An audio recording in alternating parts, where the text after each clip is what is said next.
eu peguei um acidente que eu não consegui entender porque não foi evitado. Que foi um acidente, era um motorista de uma determinada empresa que ele ia parar num local para fazer o carregamento do produto e aí ele tinha uma rampinha simples. Zucas no ar, pra você poupar. Com dicas e truques a sua frota otimizar. Olá, guerreiro! Está no ar mais um ZucCast. Hoje o assunto é segurança do trabalhador. Estamos no Abril Verde, né, Disseu? E nós não podemos deixar de falar sobre saúde e segurança do trabalhador. Estamos com um convidado aqui de peso, né, com muita experiência no assunto. E aí, Disseu, vamos começar? O Abril é verde, mas não é só de esperança não, né? Tem que deixar claro, né? Pois é, Jéssica, hoje nós estamos aqui com o nosso amigo Reilon Feijó. É isso aí. O nome já começa que é diferente dos iguais, né? Já começa pelo nome, né? O nome dele já dá um impacto. Sócio, diretor lá do Grupo Soma, engenheiro de segurança do trabalho. Eu não sei se eu começo a ler aqui o resto aqui do currículo do homem. Eu acho melhor você deixar ou se eu ele passo se a palavra apresentar. aqui para ele, né? Vai, Meu amigo, Reilon. seja muito bem-vindo aqui ao nosso Obrigado. podcast e tudo. Fala um pouquinho aí do Reilon aí pra gente aí. Vou falar do Reilon Feijó, né? É. Engenheiro de segurança do trabalho. Tenho várias expertises na área de higiene ocupacional, que é uma área também derivada da segurança do trabalho. Também sou perito judicial, atuo no estado de Alagoas e como assistente técnico acabo atuando no Nordeste como um todo, ajudando as empresas a reduzirem seu custo com algum processo trabalhista voltado à segurança e saúde do trabalhador. Como disse, eu também falou, eu sou diretor do Grupo Somar. O Grupo Somar compõe várias empresas voltadas à segurança e saúde do trabalhador, que atendem em grande massa o Nordeste, mas a gente tem cliente no Brasil todo, clientes de grande peso, que a gente traz essa parte da segurança e saúde como um diferencial, tanto para a empresa como para o empregado, para a gente conseguir evitar adoecimentos e também acidentes do trabalho. Então, essa é a nossa proposta hoje. Muito bom. Reilon, antes da gente começar o papo de frota, o primeiro papo de frota, explica pra gente essa questão da segurança ocupacional, né? Explica pra gente do que se trata, na prática, como é que funciona isso na empresa. Muito bacana. A gente vai falar um pouquinho sobre o histórico do Brasil, né? Eu não posso deixar de começar para falar sobre a questão do Brasil. O Brasil, ele já foi recordista mundial em acidentes do trabalho. Nossa. A gente tinha o pior histórico do mundo de acidentes do trabalho, comparado a vários países que estavam vivendo também sua própria revolução industrial. O que é que eu digo dessa época? A gente tratava o trabalhador como se fosse uma peça de descarte. Então o trabalhador se acidentava, contratava outro. Era muito mais simples fazer isso naquela época, né? Porém, a gente entende que o Brasil ele também sempre quis ser um grande exportador. E o próprio sistema das outras organizações e a própria as próprias nações que iam comercializar com o Brasil não aceitavam que ele tivesse esse tipo de posicionamento.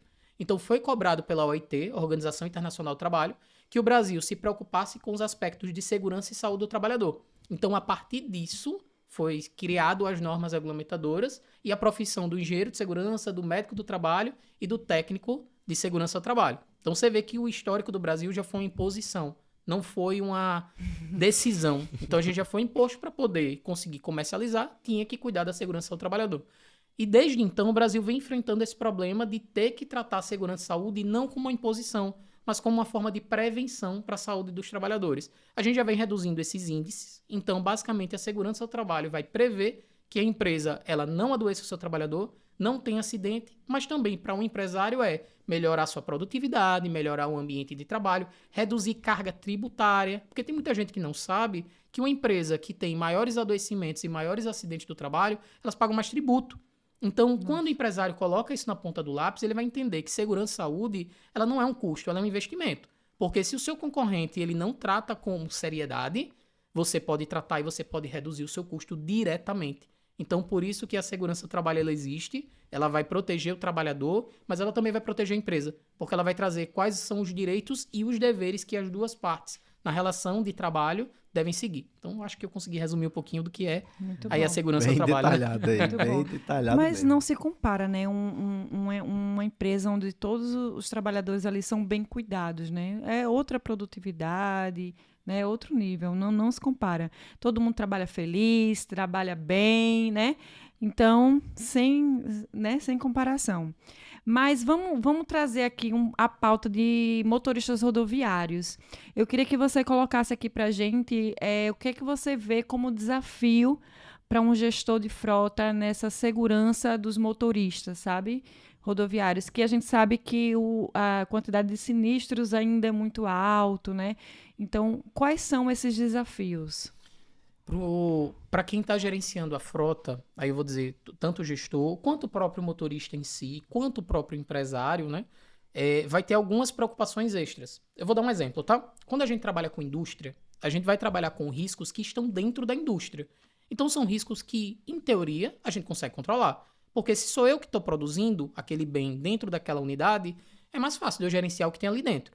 Qual é o nosso problema quando a gente trabalha, o motorista está lá rodando com o veículo, independente do tipo de veículo, ele tem o perigo, o fator de risco de outra pessoa, ele tem o fator de risco das estradas, ele tem o fator de risco que é externo à empresa. Isso. Então, o gestor ele vai ter um pouco mais de dificuldade, não significa que é impossível, mas ele vai ter um pouco mais de dificuldade, porque além dele visualizar os riscos que podem ser gerados por ele, vou dizer um exemplo de risco básico. Se ele não fizer a manutenção correta do veículo, a tendência é que o veículo quebre, a tendência é que falte freio, a tendência é que possa acontecer um acidente por falta de manutenção, beleza? Até aí tudo bem. Mas mesmo que eu tenha um caminhão, um carro, ele bem cuidado, eu posso, um motorista, na estrada, seguindo uma estrada à noite, cair no buraco. E aí foi um buraco que furou o pneu, acabou causando ali um pequeno acidente com o motorista e ele não pôde controlar naquele momento aquele risco. Mas mesmo assim, a gente precisa prever esse tipo de acidente para que, nesses casos, o motorista saiba como agir, para que o motorista tenha uma velocidade regulada, tudo isso para também evitar esse risco externo, né? Uhum. Então, por mais que... Qual é a maior dificuldade? É o gestor ele controlar tanto o risco interno, que pode ser gerado por ele, pela empresa dele, quanto entender que vai ter um risco externo. E esse risco ele não vai poder controlar, ele não tem como consertar as rodovias, ele não tem como um motorista bêbado, que pode acontecer, vir de encontro a um caminhão, mas ele pode ter treinamento de direção defensiva, ele pode ter veículos com melhor tecnologia, ele pode ter uma manutenção mais correta do equipamento para conseguir evitar algumas situações. Então essa é a proposta, conseguir entender todos os riscos e mesmo que você não consiga eliminar, você tente mitigá-los. Então essa é a proposta para o gestor. Muito bom. Eu queria saber o seguinte, Rilum, eu tenho até anotado aqui uma perguntinha, que Abril Verde, né, é uma das marcas, tem Abril Azul, né, Abril, se não me engano, acho que laranja, e tem o Abril Verde aí, que é a marca, até a cozinha da segurança do trabalho, né? O que é que você acha que o Abril Verde, ela pode ensinar em relação à saúde mental, no transporte, de que forma ela pode estar ajudando isso aí? Eu vou ter que voltar um pouquinho, né? Porque eu não expliquei o que é Abril Verde, né? A gente tá no meio da campanha, faltou essa explicação. Gente, nos Estados Unidos, há muitos anos atrás, aconteceu um acidente numa fábrica que vitimou vários trabalhadores. E o dia 28 ficou conhecido como o Dia Mundial em memória às vítimas de acidentes do trabalho. Então, o mês de abril, por ter esse marco histórico, que foi utilizado como a data base para que o mundo olhasse para a segurança do trabalhador, cai no mês de abril. Então, por isso que o abril é o Abril Verde. A gente quer conscientizar as empresas, os empregados, sobre a questão de segurança, saúde do trabalho, adoecimentos e acidentes. Então, essa é a proposta desse mês. Quando a gente vai voltar à questão dos motoristas rodoviários, o que eu mais falo é muito a questão cultural e conscientização. A gente ainda tem muita dificuldade, e pasmem, isso é verdade, a gente tem muita dificuldade que tem pessoas que não querem usar o cinto de segurança. Por Nossa. mais que a gente veja que ele tem o seu grau de proteção, e a gente entende que muitos dos acidentes, as vítimas, elas não são vitimadas porque utilizaram o cinto de segurança, muita gente não quer utilizar. Tinha até uma brincadeira no passado que, para passar pela fiscalização, o pessoal usava a camisa do Vasco, né? Porque tinha aquela faixa aqui, preta. Então ele dizia, vou passar aqui com o veículo, o guarda vai me ver com a faixa preta e vai achar que é o cinto de segurança, porque a pessoa não queria utilizar. Esse tabu já está sendo um pouco mais quebrado, mas a gente ainda encontra. Vocês veem acidentes que acontecem com motorista tanto de carro pequeno quanto de veículo de porte maior, que o motorista voa para fora do carro, porque não usava o cinto de segurança. Então, o nosso maior fator é a conscientização, porque aquele motorista ele tem que entender que ele precisa seguir alguns princípios de segurança para que ele não se vitime naquela atividade, para que ele não sofra um acidente. Da mesma forma, a empresa precisa conscientizá-lo. Porque às vezes o trabalhador também pode não fazer por mal. Ele pode entender que aquilo em algum momento foi melhor. Né? A gente hoje tem informações que partem de vários locais, internet, WhatsApp, que a pessoa diz, tem um acidente aqui, é mais seguro não usar o cinto nessa situação. Tá. Aí a pessoa cristaliza que é verdade. Mas qual a informação real? Qual é a orientação da empresa para eu me sentir mais seguro? Então isso parte do gestor. E em relação a isso, a tecnologia ela vem para ajudar também, porque, por exemplo, a telemetria, né, ela identifica que não está sendo usado ali o cinto, né, você pode falar um pouco melhor sobre essa tecnologia? Então, hoje, inclusive, lá na empresa a gente tem, né, que é a parte da videotelemetria, onde ela fala do uso, da forma que o motorista está usando, né, o veículo. Então, tipo, ele tá de cinto, ele tá sem cinto, ele tá cansado, ele não tá cansado, como é que ele tá, vamos dizer assim, a forma que ele tá conduzindo, né? E isso eu tenho visto que muitas empresas estão começando a abrir os olhos para isso. Rapaz, isso aqui é algo que me interessa, que é algo que realmente vai me chamar, não é me chamar, vamos dizer assim, vai me trazer resultados, né? Isso. Então, é o que tem acontecido. E em cima disso aí, eu acredito que deva melhorar. Mas, falando ainda na parte de acidente, né? Eu não sei se, pegando esse gancho aqui do cansaço, etc., o que é que o pessoal das empresas eles podem trabalhar mais para evitar em relação justamente dizer assim, cara, olha, o nosso gestor que está ouvindo, o empresário, algo que chame a atenção, bicho, foca nisso aqui, que isso aqui é um dos maiores índices de acidente, de problema, enfim. Você até comentou agora da questão do cinto de segurança, né, que muita gente não usa e tudo. Mas você acha que tem alguma coisa mais específica que eles possam trabalhar com mais cuidado, chamando mais a atenção deles ali? Disseu, o que aconteceu no mercado agora recentemente, que o governo impôs às empresas, foi pelo índice de acidentes que está acontecendo na rodovia. Está sendo obrigatório agora a questão do exame toxicológico, né, para os trabalhadores que trabalham como motorista profissional, transporte rodoviário, que estão sendo cobrados de fazer os exames para verificar se eles tiveram contato, se eles utilizaram alguma substância que ali naquela relação é uma substância ilícita. E isso acontece muito porque como muitas empresas precisam cumprir a jornada de entregas mais rápidas, elas pedem ao trabalhador para fazer e o trabalhador também sente na responsabilidade de entregar e aí ele começa a utilizar algumas substâncias para permanecer acordado, para que ele possa dar conta daquela jornada. E aí você pode ali ter um acidente, a pessoa cochila do nada, porque você tem um efeito rebote, né?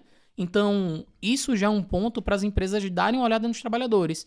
Se você está tendo trabalhadores com índice de utilização de alguma substância para poder dar conta do processo. Então, isso já está sendo cobrado. Isso está na regulamentação, isso já existe para o Detran, mas começou a partir desse ano o Ministério do Trabalho cobrar as empresas que fizessem no admissional, num periódico randômico, e eu vou explicar um pouquinho desse periódico randômico, e no demissional do trabalhador.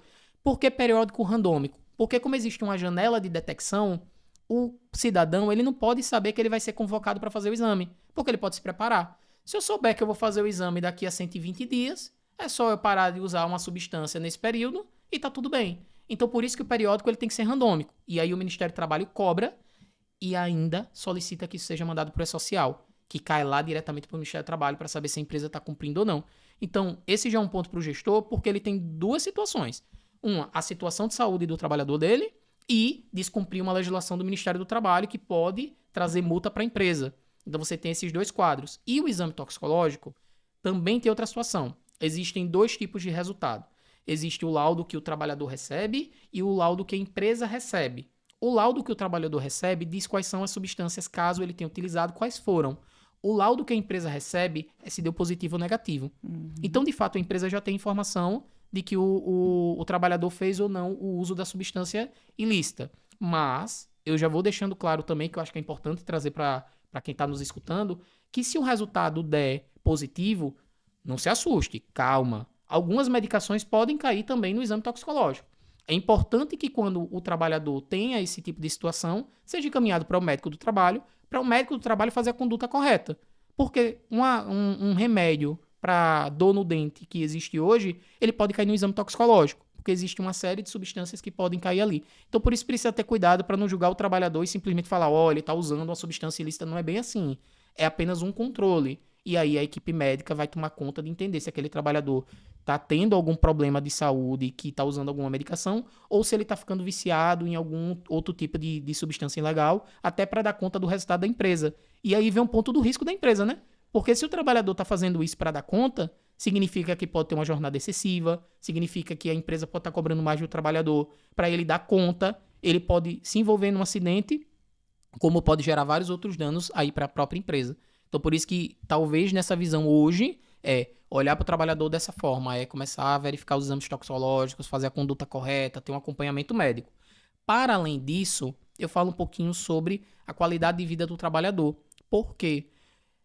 O maior índice que a gente tem de trabalhadores obesos que trabalham como motoristas é muito grande. Porque as pessoas vão estar ali, almoçam na estrada, comem qualquer coisa, não se exercitam. Então você tem uma maior taxa de pessoas com hipertensão, você tem uma maior taxa de pessoas com problemas cardíacos, e aí o trabalhador ele pode ter uma fatalidade, um óbito trabalhando. Ele pode ali ter um mal súbito, simplesmente na estrada e vir a óbito. E isso acontece.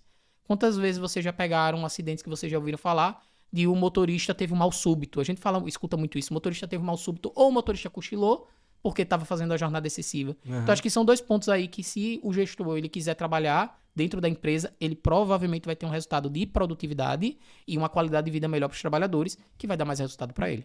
Mas eu estava vendo um dado que eu acho que 42% dos sinistros acontecem por causa de sono mesmo. Que os motoristas pegam no sono e aí acontece o acidente. Mas justamente por conta dessa jornada excessiva. E eu acho que a pressão também, né? Por chegar no dia ali, na hora e tal, e tem aquela pressão, também é uma coisa que tem que ser controlada até pelo gestor, né? Muitas vezes o gestor ele se sente pressionado e ele leva adiante, né? Para os motoristas. Então, é uma questão, acho que muito de organização mesmo, né? De controle. E aí, Disseu? Pai, primeiro que eu fiquei preocupado, né? Essa história de barrigudo e tal, né? Eu tô vendo a sua cara de fiquei preocupado. meio preocupado aqui, né? Que ultimamente eu não tô, como diz a história, fazendo atividade. Não tá pedalando? Não tô pedalando, tô correndo, tô nem contando história, tô. E aí a barriga tá crescendo, viu? Mas essa questão, eu não tinha parado para pensar nessa questão, né? Da parte da obesidade. Nossa, realmente faz muito sentido. Se você parar para olhar, a grande maioria realmente, ela assim, tá com peso um pouquinho acima ali, né? É. Outro ponto, não sei se vocês já se questionaram. Qual é o prazo hoje em dia para renovar a habilitação? 10 anos. Vocês lembram? 10 anos. 10 anos, né? E um dos exames que você faz é o exame oftalmológico, né? Para ver como tá a sua visão. Isso. Gente, 10 anos para você avaliar como tá a visão do trabalhador é muito tempo. O cara pode desenvolver uma Realmente. catarata. Eu peguei um acidente que eu não consegui entender porque não foi evitado. Que foi um acidente, era um motorista de uma determinada empresa que ele ia parar num local para fazer o carregamento do produto e aí ele tinha uma rampinha simples e ele simplesmente saiu da rampinha e ele capotou o caminhão, porque ele saiu da rampa e aí ele não enxergou. Quando foram entender o cenário do que aconteceu, o trabalhador estava com catarata. Nossa. Ele só estava, eu acho que era com 20% da visão. Caramba. E ele estava na empresa há muitos anos e ninguém nunca viu essa situação. Ele provavelmente só iria ser relatado quando ele fosse fazer o exame dele lá do Detran. O médico provavelmente iria verificar, entender que ele estava com algum problema e ia recomendar, para poder liberar até a habilitação, que ele fosse procurar um oftalmologista para poder tratar até processo cirúrgico. Mas olha quanto tempo a gente tem. E aí, isso é índice de acidente. Mas essa questão desses exames, a empresa, ela pode ter um processo que ela investiga tudo isso numa periodicidade correta, assim, ou não? Ou ela pode deixar realmente pela lei? Ah, são 10 anos, então 10 anos. Olha que interessante. Hoje, na segurança ao trabalhador, a gente tem 2 documentos que a gente considera os documentos básicos. O PGR, Programa de Gerenciamento de Riscos, que lá vai estar a identificação do qual risco o trabalhador pode ter no seu ambiente de trabalho, no caso, na sua jornada de trabalho. E a gente tem o PCMSO, Programa de Controle Médico e Saúde Ocupacional, que é feito pelo médico do trabalho. A gente tem uma norma regulamentadora que cobra o mínimo de exames. Ela diz, para essas situações precisa fazer pelo menos esses exames. Mas ela deixa claro que se o médico que está ali fazendo aquele documento, ele achar pertinente, ele pode cobrar mais exames. Como é que nós trabalhamos lá no nosso grupo, né? A nossa médica coordenadora, ela já faz a solicitação para motorista de um exame um pouco maior. ela solicita para ver se ele tem hipertensão, ela solicita exame para ele da visão, e ela faz esse exame a cada 1 ano. Então ela já reduz o prazo para verificar como está a situação de saúde daquele trabalhador. Aí você vai conseguir reduzir e tratar ali naquele ponto. Por quê? Simplesmente um trabalhador pode não saber que tem hipertensão e ele pode tomar um súbito quando ele estiver lá no veículo. E aí, trazendo isso para o exame admissional, no caso o exame admissional, o exame periódico, o exame demissional, mas mais no periódico, né, porque está controlando a vida laboral do trabalhador, a médica já vai verificar e já vai dizer, olha, eu acho importante você ir num cardiologista aqui, vou indicar. Eu acho importante você já procurar um oftalmo, sua visão está começando a ficar comprometida pelo exame e tal. Então ela já faz ali uma série de exames complementares que vão garantir que você tenha mais perenidade daquele trabalhador com saúde dentro da empresa. Agora, a empresa tem que olhar como isso como fator positivo.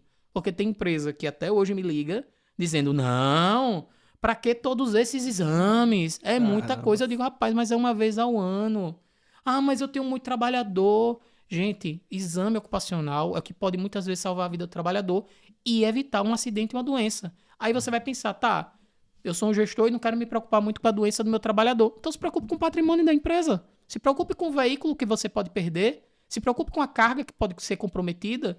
Simplesmente porque um exame poderia ter ali apontado uma situação que trouxesse uma condição melhor para o trabalhador para tratar a saúde dele.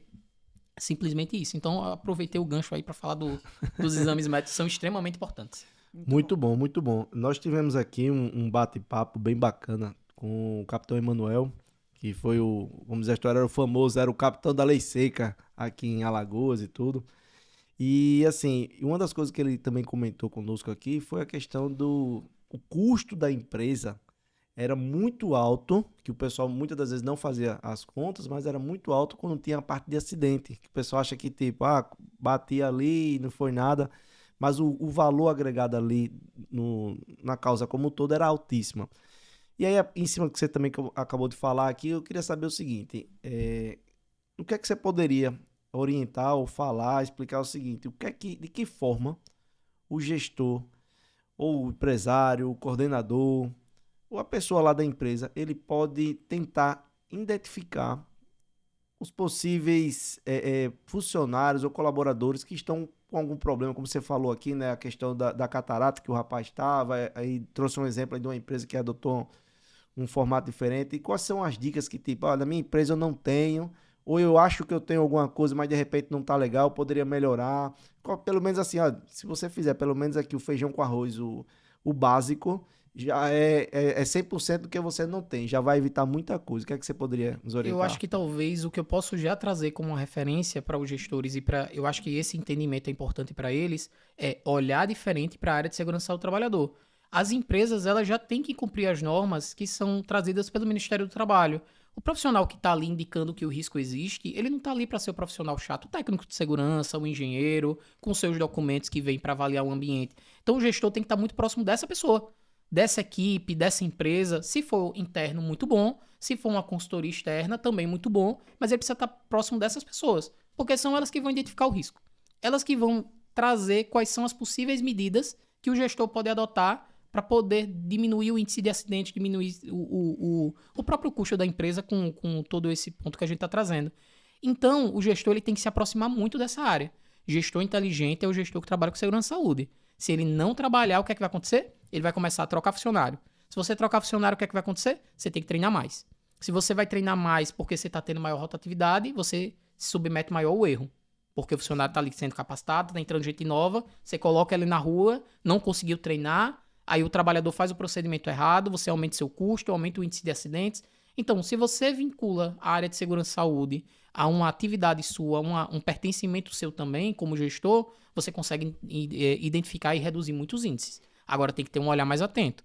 A pessoa dessa área está ali para contribuir, mas muitos gestores ainda vêm, mais um treinamento, a gente tem que fazer esse treinamento, olha a hora, tem que sair. Tá, mas é esse treinamento que pode trazer uma conduta para o trabalhador que ele não sofra acidente quando ele vai para a rua. Que ele tire a dúvida dele ali de como fazer tal coisa, sabe? Então, é importante a gente trazer mais... Aí vem o ponto cultural, né, que eu falei, né?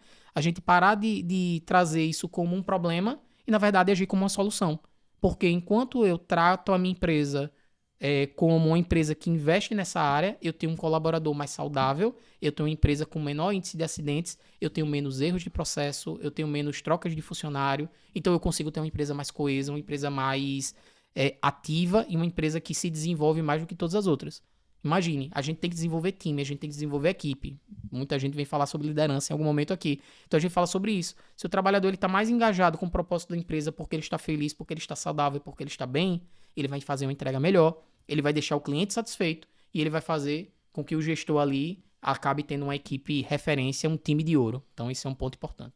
E como é que você avalia o mercado local aqui, estado, né? Falando de estado, Alagoas, em relação à engenharia de segurança, né? Se realmente está tendo essa valorização, né, por parte dos empresários e tal. E em relação aos profissionais, se o mercado ele tem esses profissionais capacitados que podem estar atendendo realmente essas empresas. Como é que você avalia? Eu vou trazer uma fala inicial diferenciando o que é preço de valor, né? Então, porque muitas vezes a gente tem a questão de olhar para preço, mas esquecer o valor. E a gente sabe que sempre vai existir todos os tipos de profissionais.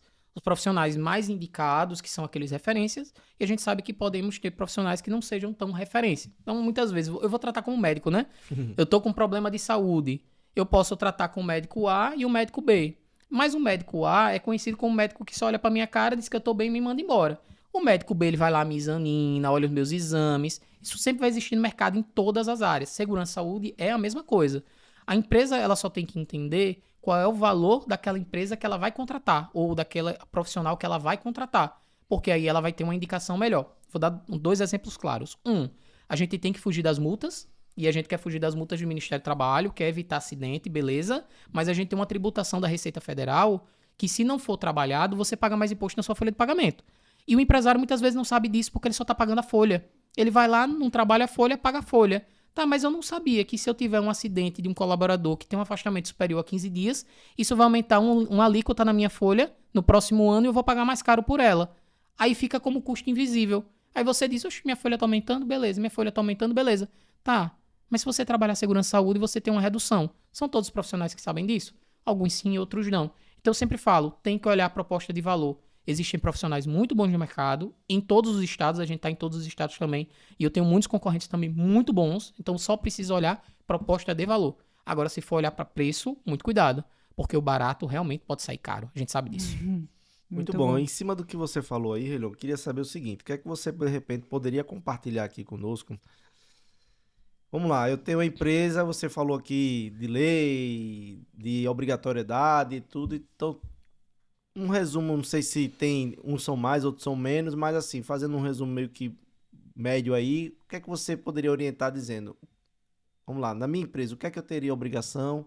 Aonde é que a segurança do trabalho ela entra? Eu tenho frota, eu não tenho frota, eu sou obrigado, eu não sou obrigado. Como é que eu posso olhar diferente em cima aqui do nosso bate-papo para a segurança do trabalho, né? Que às vezes é aquela história, né? Eu só preciso no dia que eu tenho um problema, né? Aí é onde eu corro atrás, né?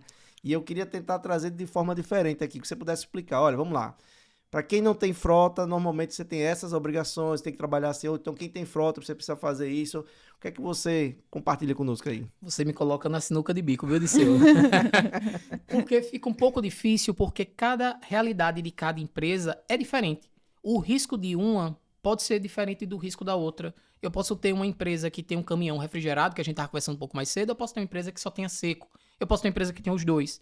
Eu posso ter uma empresa que trabalhe com um tipo de produto químico que cause um risco, ou eu posso transportar uma máquina muito pesada que pode submeter uma carga maior, um equipamento maior necessário. Então, tudo vai depender. Mas, o que eu posso dar uma dica para o gestor existe o documento básico que toda empresa precisa ter, e ele é o documento que vai guiar as empresas na questão de segurança e saúde. Ele se chama PGR, Programa de Gerenciamento de Riscos. Gestor, você que está ouvindo a gente agora, que está vendo a gente também, se você parar para ler o PGR e verificar o PGR da sua equipe, você vai entender o risco que ele está exposto e qual é o plano de ação para mitigar qualquer situação de risco na sua empresa. Lá vai ter treinamento, pode ter equipamento de proteção individual, pode ter medidas coletivas, tudo isso vai estar nesse documento. É o documento inicial. Todos os outros, a gente diz que são documentos que vêm posteriormente ao PGR. O PGR é o início de tudo. Então, depois você vai ter o PCMSO, que vai tratar dos exames médicos. Mas esse, para mim, identificar risco é o que a gente precisa fazer. Identifica, trata. Identifica, trata. Aí o gestor consegue fazer o quê? Não ter acidente dentro da empresa dele. Não ter um risco de adoecimento. Então, apesar de termos muitas obrigações, se você olhar para o PGR, você vai ter muitas respostas. É o documento básico que você precisa olhar. Independente se você tem frota ou não. Independente se você ter frota ou não. Só existe desobrigação de você ter PGR se você for uma empresa que não tiver risco físico, químico, biológico e ergonômico. Gente, para uma empresa não ter esses 4, é muito difícil. Vamos lá. A gente tem um motorista, vou trazer para a frota, né? A gente tem um motorista que passa o dia inteiro no caminhão sentado. Passar o dia inteiro no caminhão sentado é um risco ergonômico? Beleza. Eu tenho metas a serem atingidas. Eu sou do comercial. Não tenho frota, eu tô vendendo só. Eu sou do comercial. Eu tenho metas a serem atingidas. Eu tenho uma pressão para cumprimento de meta. Eu tenho um risco psicofisiológico.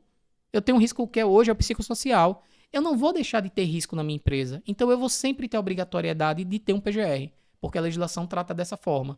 Mesma situação ali o PCMSO, né, que vai estar vinculado ao PGR. Então, basicamente, o PGR ele vai ser o guia pra gente para identificação de risco. Todas as empresas vão precisar. Muito bom, muito bom. E eu tava com uma pergunta aqui na cabeça, eu tô esperando voltar. E eu percebi que eu atrapalhei, não foi? Eu acho que eu tô meio empolgado falando. Não, eu ia falar e eu aproveitei o gancho, falei, a minha amiga ficou aqui só no... Eita, eu queria saber, assim, quais são os erros mais comuns, né, em relação à segurança do trabalho que você vê, assim, no dia a dia, assim, tipo, aqueles erros, meu Deus, isso aqui, pelo amor de Deus, é muito clichê, sabe? Caramba, eu tô pensando aqui, porque eu vejo tanta coisa. Eu trouxe a situação do motorista que tava com a visão praticamente comprometida, né? Caramba, deixa eu ver aqui o que eu posso trazer pra vocês. E ao mesmo tempo você pode trazer uma coisa tipo, meu Deus, como assim? Uma coisa muito absurda que você já viu, assim, uma experiência pra trazer pra gente, assim, tipo, que você ficou impressionado. Como assim? Como foi que isso aconteceu? Eu tive uma que foi... Rapaz, sabe quando o cara faz um negócio todo errado? Que tudo gera prova pra ele ter feito errado. Eu tive um acidente de uma empresa, eu acho que foi lá no... Eu não vou lembrar o estado, mas eu acho que foi em Pernambuco. Que o motorista era um motorista de caminhão e ele tava correndo muito e ele tava no celular. Nossa. E aí, o que foi que aconteceu? Ele perdeu o controle do veículo, capotou e morreu. Aí foi ter investigação. Quando teve investigação, ele foi pego no radar com o telefone. Eita. Então, ele já ali, pobre do cidadão, veio a óbito e ainda já tinha a prova da foto dele que ele cometeu um desvio da conduta dele de trabalho. Então, pra mim, isso foi tão absurdo, porque é isso, né? A gente às vezes fala, mas é só uma ligação, mas é só usar o celular. A gente tem uma foto registrada de um cara que tava usando o celular e sofreu um acidente. Capotou o caminhão e morreu. Ponto. Então... nesse caso, a empresa, ela tem alguma responsabilidade? Como é que funciona? Como é que fica? Se a empresa, ela comprovar que ela tinha orientado o trabalhador, se ela disser, aqui tá o meu documento, que você não pode fazer... A política de frota, os treinamentos, se ela tiver tudo isso evidenciado, o que foi que aconteceu? O trabalhador teve um desvio de conduta, não foi responsabilidade da empresa. Entendi. Agora, se a empresa, ela não trata disso, como disse, eu trouxe aqui, né, a própria política da frota, de uma forma diferente... ela pode sim ser condenada, e aí vai para a Justiça do Trabalho, vai para a investigação policial porque houve óbito, né? E ela pode ser condenada sim a pagar as custas e indenização para a família. Por quê? O trabalhador, a partir do momento que ele pisa na empresa, ele é responsabilidade da empresa. Então, você trata, e eu me desculpe, trabalhador que está me ouvindo, mas às vezes em algumas situações é verdade. A gente trata o trabalhador na empresa como se fosse uma criança mesmo, que a gente está ali desenvolvendo, treinando, capacitando, e por isso que ele é nossa responsabilidade. Mas se eu orientei, se eu capacitei, se eu dei a melhor ferramenta de trabalho, se eu fiz toda a minha conduta correta, se eu estou cobrando e o trabalhador faz desvio, aí é responsabilidade do trabalhador. Não tem o que fazer. Mas essa questão de acidente de trabalho, eu mesma sou empreendedora e eu morro de medo de acontecer um acidente de trabalho. Eu fico, minha gente, pelo amor de Deus, se acontecer um acidente de trabalho, eu tô ferrada. Eu tô muito ferrada. A lâmpada queimou, não suba aí não. Não, deixa isso ela daí, queimada. Pelo amor de Deus, não. Eu ia contar um desse aí, viu, Disseu? Que aconteceu, vou fugir um pouco do assunto, porque eu acho que... Não, aproveita e conta. Eu vou contar. Vai deixar que porque... eu já sou curioso. Você ainda fala um negócio desse, a fofoca tem que vir completa. Porque isso pode não estar só na frota, pode estar dentro de casa, mas também pode estar dentro da empresa. Que foi um trabalhador, ele foi... Eu não posso citar o nome do local, mas eu vou dizer só que o empreendimento era um shopping. E ele foi fazer a troca de uma lâmpada. Então ele subiu numa escada, o amigo dele ficou segurando a escada, e aí ele foi trocar a lâmpada. Ele desequilibrou, pra vocês verem essa situação, ele desequilibrou da escada acima de 2 metros de altura, mas não era. Quando você olha o vídeo, porque tem um vídeo da câmera de segurança, você olha e diz, rapaz, não é uma altura absurda não, mas é acima de 2 metros. E a gente entende que todo acidente acima de 2 metros pode vir a óbito a pessoa. Caramba. Porque é um acidente de nível grave pra gente, né? Gravíssimo. Então, esse trabalhador, ele desequilibrou, e aí, a área que ele tava, o entorno, era um shopping, tinha aqueles vasos de planta alto. E o trabalhador Puxa caiu com o vida. pescoço Nossa. diretamente no vaso. Ele caiu de costas diretamente no vaso com o pescoço. Aí o colega dele se desesperou, viu se ele tava bem. Aí tinha um segurança que tava vendo de longe. Ele foi lá no segurança, chamou, o segurança foi chamar pela emergência. Quando a emergência chegou, não teve que fazer. O cidadão foi a óbito. Aí vocês vão me dizer, meu Deus do céu, o cara só tava trocando uma lâmpada.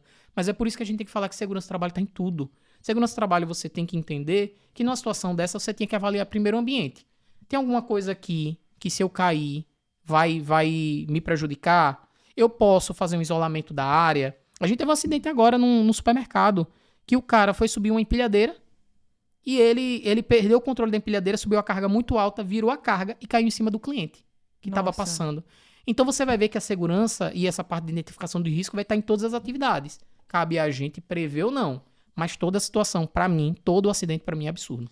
Porque todos eles poderiam ser evitados. Mas o engenheiro de segurança, ele tem um olhar diferenciado. Eu tenho uma amiga que é engenheira e ela é assim, tipo, ela tava falando do meu fogão, não sei o que foi no fogão. Ela disse, você é doido de usar o fogão assim. Mas qual é o problema? Mas é realmente, porque já tá com o olho, né? Um olho clínico aí, né? É, treinado para identificar qualquer coisa que pode acontecer ali, que né, é possível de acontecer. Eu acho que às vezes gera até um trauma, né? Eu entro nos lugares assim, cadê a saída de emergência? Tem extintor aqui. Quantas portas, quantos Quantas extintores, pessoas né? tem aqui? Então eu já entro nos lugares meio assim. Talvez seja ossos de ofício, né? Então a gente acaba se acostumando. Mas é isso. Identificação de risco é o que salva a vida. Por quê? Primeiro você identifica, você vai trazer soluções, propor situações ou propor medidas para evitar o acidente. Para mim, uma das melhores coisas que existe hoje em dia, puxando para a frota também, meu carro está um pouquinho mais tecnológico hoje. Se ele perceber que um veículo na frente freou e eu não vai dar tempo de eu frear, ele freia sozinho. Cara, isso para mim já é uma experiência de você evitar um acidente, uma colisão com tecnologia. Mas em algum momento alguém avaliou o risco, disse, olha, vai dar tempo de frear, porque o motorista demora tantos segundos para pisar no freio, então a gente precisa de uma tecnologia que identifique isso com precisão e resolva o problema. Tem vários caminhões já no mercado que já tem esse dispositivo, que já freia sozinho e evita acidente, né? Vou ver referência nesses tipos de veículo. Então, você vê que a gente identifica risco, trata o risco. Pode ser com tecnologia, que é a melhor coisa que a gente tem, né? O Azul que está aí também com vários projetos muito bacanas também, para poder até também mitigar o risco e melhorar a produtividade da operação. Então, acho que isso é muito importante também. Aproveitando o seu gancho aqui, né? Vou até dançar, como falou o Azuki, né? A gente tem que comemorar aqui, né, Azuki? Aqui a gente dança aqui só. Vou contar 2 causos, como diz a história, e aí vou fazer uma pergunta. Você falou da empilhadeira do supermercado, achei interessante. E aí o que acontece? Eu tive uma situação, um caso, um determinado cliente, como diz a história, sem citar o nome aqui do santo, né? Mas a gente teve um caso onde um cliente pediu que fosse feito lá uma operação e na hora o cara que dirige lá, né, que pilota a empilhadeira, não estava ali disponível, o outro chegou e disse, não, eu faço. Foi lá, montou, puxou e terminou que ele não tinha o treinamento qualificado, ele não tinha nada, bateu lá na prateleira, lá na estante, enfim, e desarmou o negócio e foi um prejuízo grande e tudo. Isso aí me chamou a atenção, né? E aí, depois ele procurou lá a empresa, querendo saber de que forma ele poderia evitar isso, né? E lá na empresa, inclusive, nós temos um equipamento onde ele consegue fazer a restrição, ou seja, se tem lá 2 colaboradores, o João e o José, e só eles 2 podem dirigir, então eles recebem um cartão, e aí aquele cartão ele consegue liberar aquela empilhadeira. Caso seja liberado, ele vai ter que passar o cartão para uma outra pessoa, ou seja, o Disseu quer andar. E aí, se o Disseu pegar o cartão de José ou de João, primeiro que os 2 estão errados, né? E inclusive estão correndo o risco de ser demitido até por justa causa ali, né? Então, esse é um cenário. E aí, aproveitando também a questão do acidente que você falou aí do shopping, uma outra coisa que aconteceu, também sem contar aqui quem foi o cliente, e aí eu vou te fazer a pergunta, que é o seguinte: o cara vinha numa determinada usina, o cara vinha dirigindo de moto e tudo, e aí ele vem na questão de usina, o pessoal de moto anda muito na parte o pessoal chama de chão pista de chão, né, que é a parte de barro, né, e aí ele tava andando lá pelo meio do canavial e foi passar por uma ponte. Ele vinha aproximadamente, de acordo com o GPS, algo em torno de 8 a 10 quilômetros, eu não me lembro o número exato. E aí, ao passar na ponte, tinha acho que pedra, areia, não sei. Ela escorregou, estava mais ou menos a 2 metros de altura, a ponte. E nessa questão que ele escorregou, ele caiu, a moto caiu por cima dele, eu não me lembro se quebrou o pescoço, alguma coisa do tipo. E ele veio ao óbito ali, né? E aí, inclusive, a viúva entrou na justiça. Questão de segurança do trabalho, que não tinha, que entre outras situações. E aí o que aconteceu? Esse detalhe de ter entrado na justiça, ela perdeu, ela não ganhou, mas pelo fato da empresa ter lá justamente tudo o que você falou, com a parte de controle, a parte do acompanhamento, do treinamento, etc. Tal. E aí vem minha pergunta. Eu dei a ferramenta, eu dei o EPI, eu dei todo o material lá para aquele trabalhador. Eu sou obrigado a fiscalizar se ele está usando ou não o EPI? Pergunta interessante e a gente já tem a resposta na própria norma, né? Tem sim a obrigação de fiscalizar. Tem a obrigação de fiscalizar. E você precisa comprovar que você andou fiscalizando, né? Então, num processo desse, a empresa provavelmente ganhou porque ela mostrou que ela tinha constantes relatórios de cobrança aos trabalhadores, da utilização do equipamento de proteção individual. Mas a gente sabe que alguns trabalhadores, a gestão pode sair, ele vai lá e retira. E aí, quando acontece um acidente e eu consigo comprovar que eu fiz tudo o que eu podia fazer, eu até em algum trabalhador dei alguma advertência demonstrando que ele não estava usando EPI e eu tive uma advertência para ele utilizar, eu estou demonstrando que eu fiscalizo. Então, é importante a fiscalização. Ela é uma obrigação do empregador.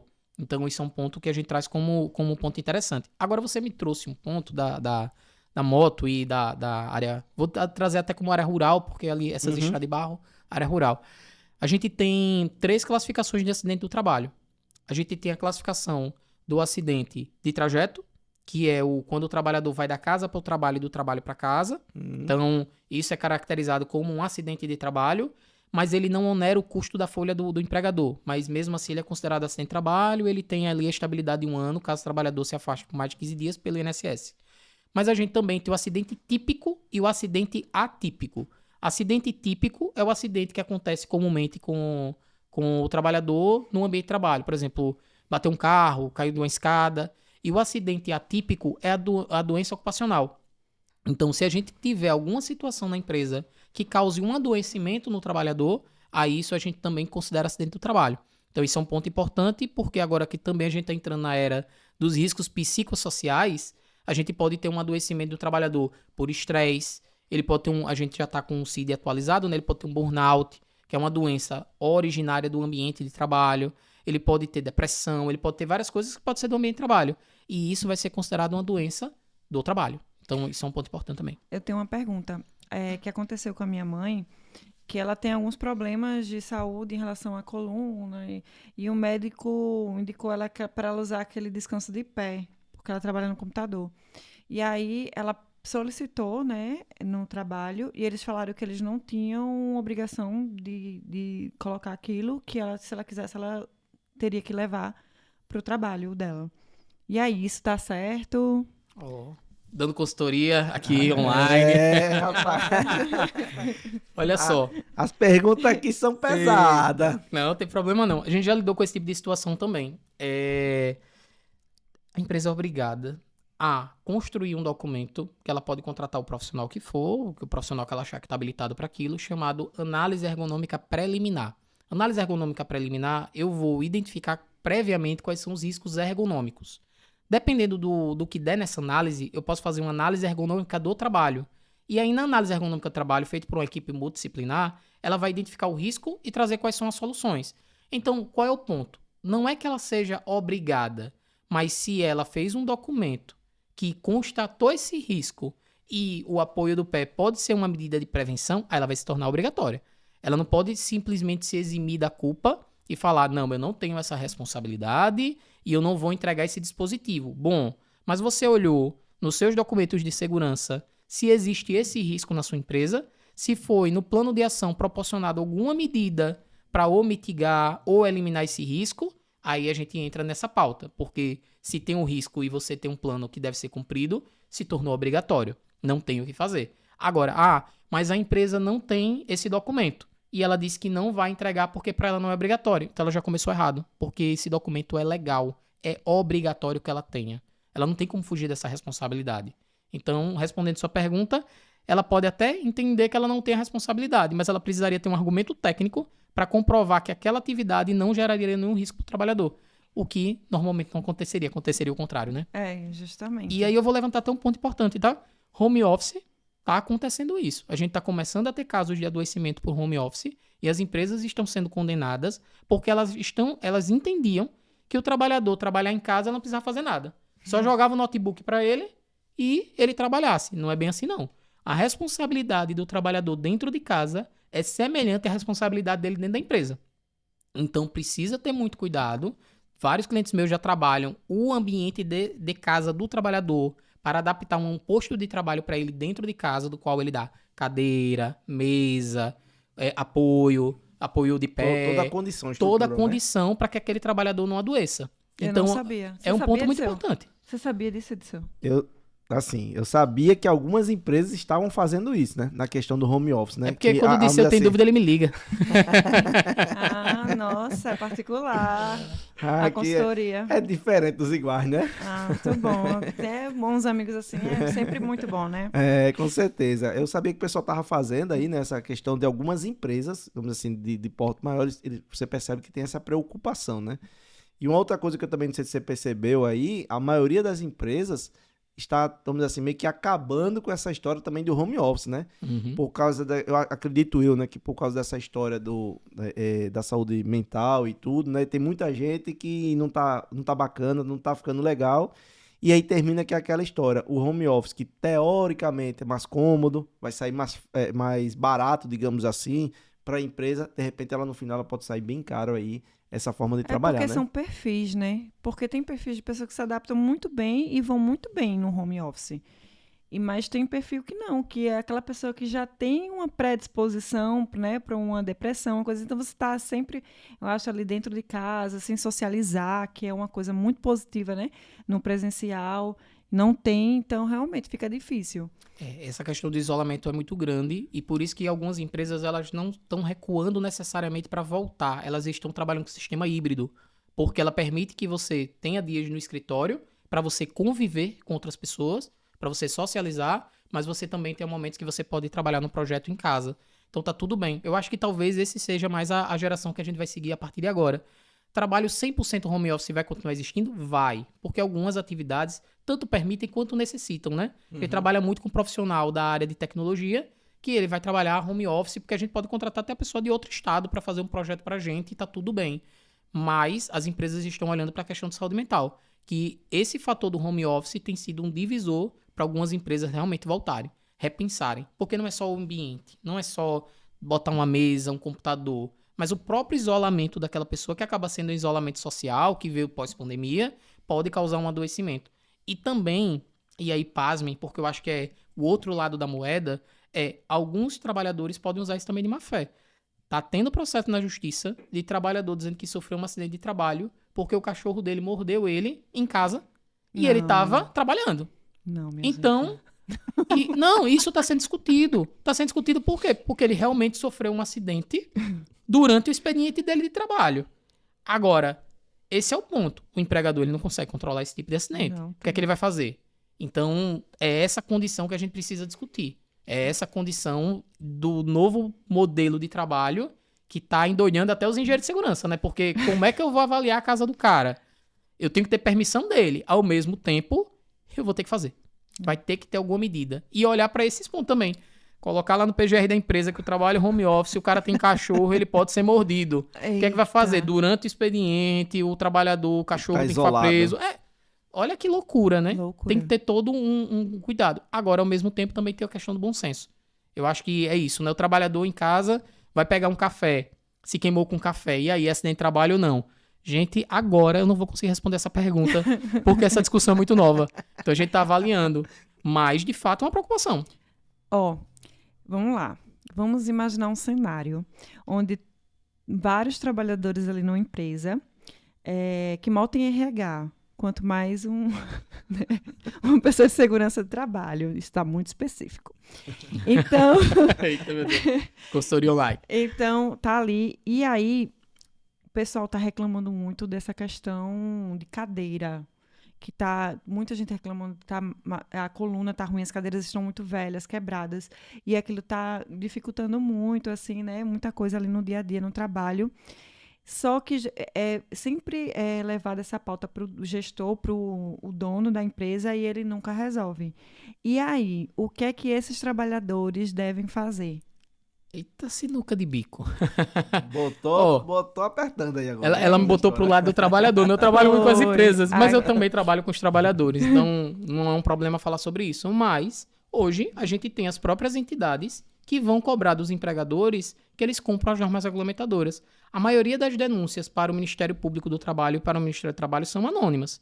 Então, se o trabalhador ele se sente injustiçado naquela relação de trabalho, ele pode ir lá denunciar anonimamente para que o Ministério do Trabalho faça uma visita bem legal àquele em ambiente de trabalho. E a partir disso, o Ministério do Trabalho pode fazer várias exigências de acordo com as normativas.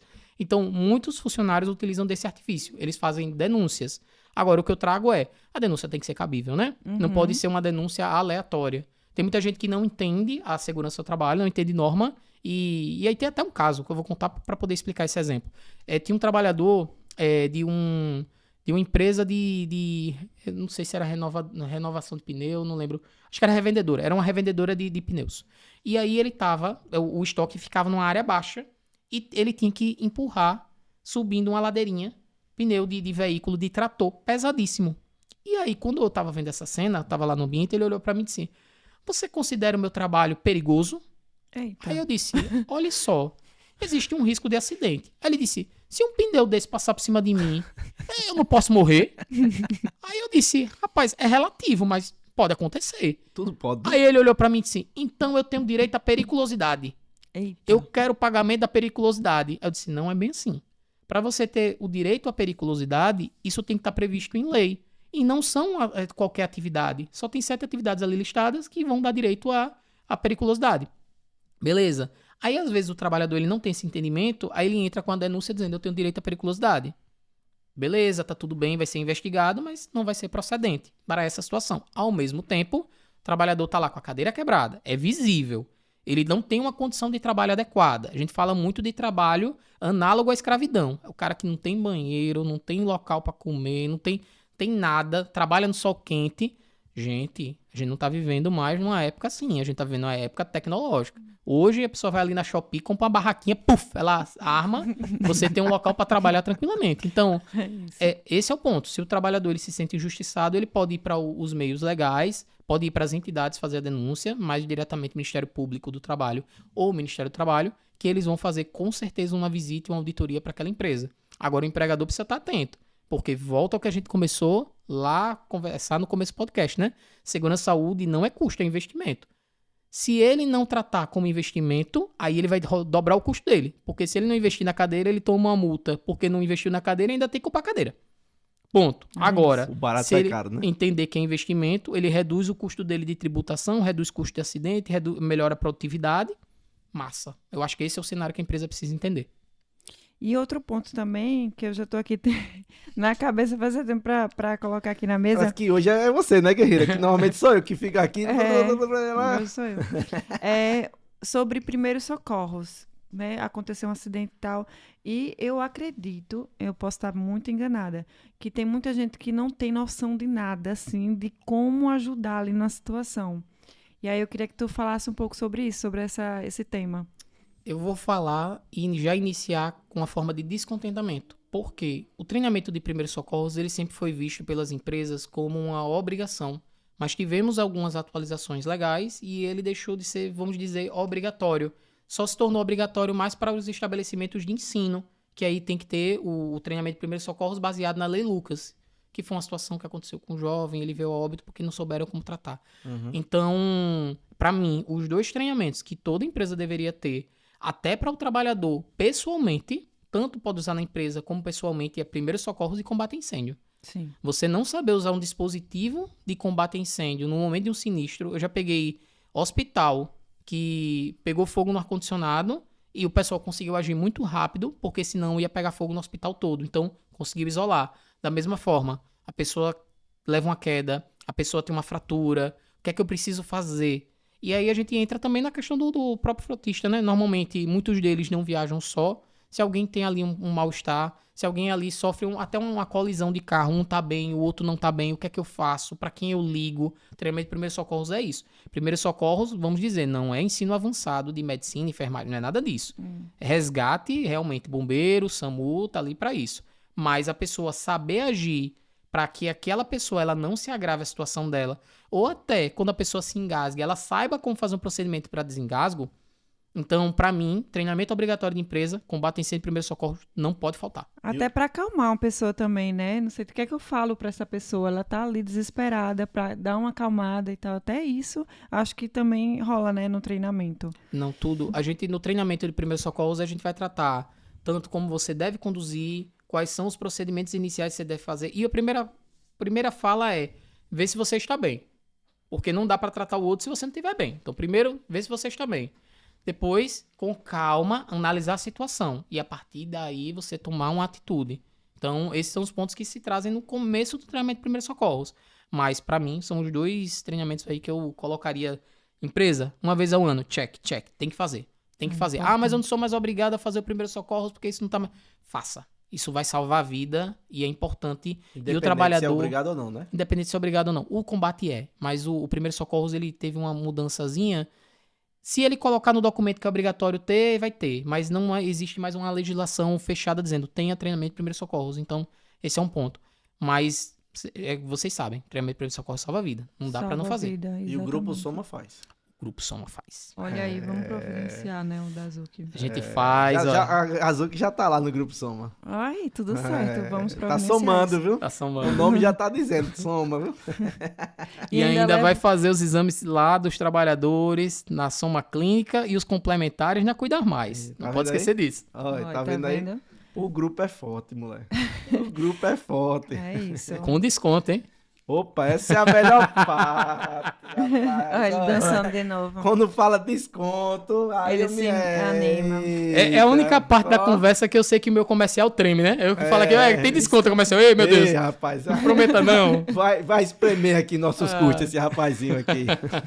Mas vamos lá, a gente tá já chegando ao fim, né? Estamos terminando nosso A tempo. conversa passou tão rápido aqui, como sempre, Como né? sempre. E meu amigo Jack ali nos bastidores já vem logo dizendo, olha a hora, né? Já puxou na orelha da gente.